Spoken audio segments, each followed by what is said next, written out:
Ուխտադրուժ է Մասյացոտ ընթեմի առաջնորդը։ Ինքը Գևորգ եպիսկոպոս Սարոյանն էր ամիսներ առաջ քննադատել Փաշինյանին ու նրա հակաեկեղեցական արշավը։ Եթե մեկը դարձավ համախոհ եկեղեցու դեմ այս քարոզարշավին, այս հալածանքին, նա ինքնաբերաբար դառնում է ուխտադրուժ։ Ու դարձավ անձամբ ուխտադրուժ հոգևորական։ Վեհափառի կենացն ամենաշատը խմած սրբազանը բռնել է Փաշինյանի ձեռքը, այտը այտին հպել։ Մայրաթոռը գրոհելու օրն էր Գևորգ Սրբազանը ոստիկանների արարքը թշնամական համարել։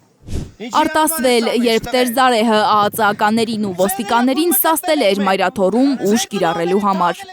Մայրաթոռն եք ուզում տակ։ Գնդակ արեք բոլորից, ես առաջինն եմ։ Կուրծքս բացեմ կանգնեմ, գնդակ արեք։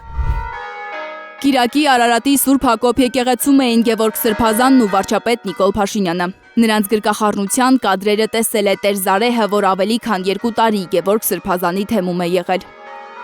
Զարմանում է, ինչ ճանճ է գծել հոգևորականին, որ կես տարում 180 աստիճանով փոխել է դիրքորոշումը։ Դուրս է եկել այն մարդու դեմ, որ իր կյանքն է փրկել։ Ծանր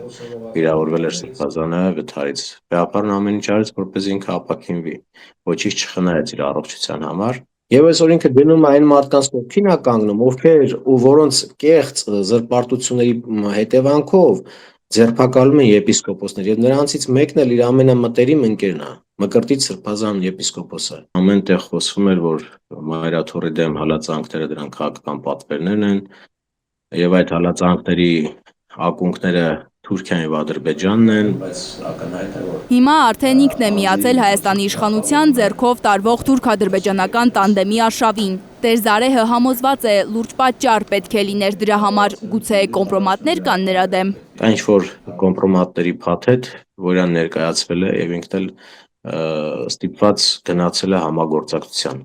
այդ ուժերի հետ։ Ինչ կոմպրոմատներ է հավաքել իշխանությունը բարձրաստիճան հոգևորականների դեմ, որոնք դառնում են հակաեկեղեցական արշավի աջակիցներ։ Թույլ տալիս, որ պատարակների ժամանակ քահանան զեղչի Վեհափառի անունը, չընդունի կաթողիկոսի իշխանությունը աշխարհիկ իշխանության առաջ։ ԿՊԱ-ական Վահագն Ալեքսանյանը համոզված է, հայ առաքելական եկեղեցու հոգևորականների մեծ մասը համաձայն է վարչապետի օրակարգի հետ։ Ակնհայտ է, որ հայ առաքելական եկեղեցու ներսում հոգևորականների ճնշող մեծամասնությունը ուղղակի կիսում էին օրակարգը, որը առաջ է քաշել վարչապետը, դա գերակնհայտ է, հիմա այսինքն 2 թեմի առաջնորդ հիմա, մի քանի քահանա վաղը, ու այսպես ձնագնդի էֆեկտով ակնհայտ է, որ բոլորն են խոսելու։ Ստում է Վահագն Ալեքսանյանը։ Մոլորյալներ կան եկեղեցում, բայց դրանց թիվը մեծ չէ, ինչպես պնդում է Վահագն Ալեքսանյանը, ասում է Տեր Զարեհը։ Ու հենց նրանց թույլ տեղերն է թիրախավորել իշխանությունը, կարծում է նա։ Մի դրվագ է հիշում Գևորգ եպիսկոպոսի հետ զրույցից, որից պարզ է դառնում, թե ինչու էր անցած կիրակի էլ Աբրահամ Սրբազանը Խաչիկ գյուղի եկեղեցում ընդունել Փաշինյանին։ Աբրահամ Սրբազանի մասով էր ասում էր, որ օրինակ, չգիտեմ, այնտեղ համալսարան ունի, որ ինքը բավականին շատ դիպլոմներ է վաճառել, իր վրա քրեական գործեր կան եւ ինքը ստիպված պիտի միաբանի, հասկանում եք, չէ՞ ինչ մասնախոսքը։ Մյուս կողմից լավ է, որ պղտոր ջրերը պարզվում են, նկատում է քահանան, զտվում է եկեղեցին։ Քամին կամ երբ որ ջրերը հոսվում են,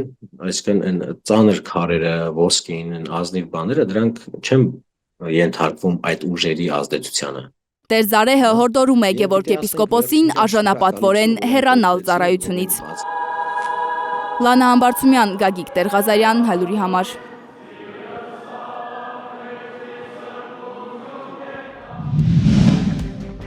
Հայաստանում եւ աշխարհում տեղի ունեցող իրադարձությունների մասին առաջինը իմանալու համար բաժանորդագրվեք մեր ալիքին։ Սեղմեք զանգակը, որ բաց չթողնեք ամենահրատապը, ամենակարևորն ու հետաքրքիրը։